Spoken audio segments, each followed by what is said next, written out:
particolare su questa canzone con i Mr. Hyde che mi avevano proposto già da un po' di tempo. E diciamo che è nata così quella cosa, perché dicevano guarda metti un'anteprima sui tuoi social, metti una foto, una cosa, prossimamente cosa mi piace Mr. Hyde con questa canzone Dove sarai. E io prima di mettere il post, diciamo che a casa ero da solo, avevo il pianoforte e dissi vabbè, invece di mettere la foto solo faccio proprio un bel video e facevo così. Dove sarai stasera? Quante volte morirei per questo amore in cui non hai creduto mai. Stasera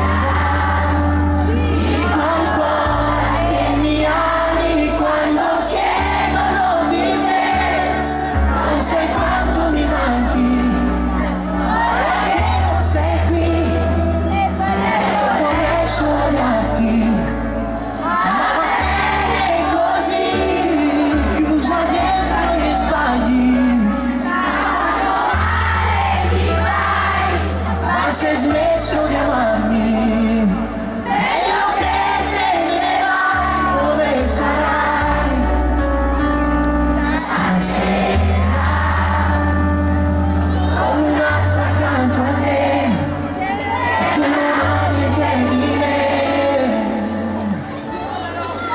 E feci questo video, poi dissi guarda, chiamai Mr. Hyde a Ludovico Brusco e dissi guarda ho messo il post, vai a vedere, tutto a posto, siamo tranquilli, ok.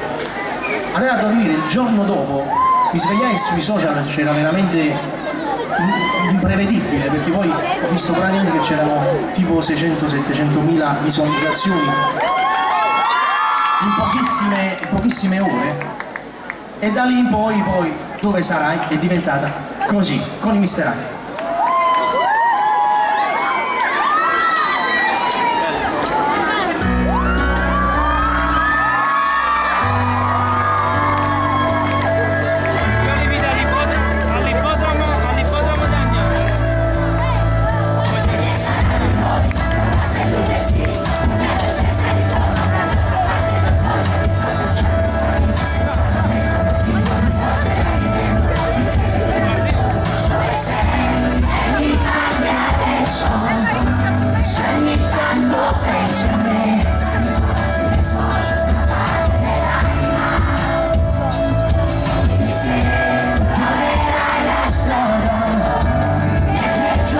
Ci sarà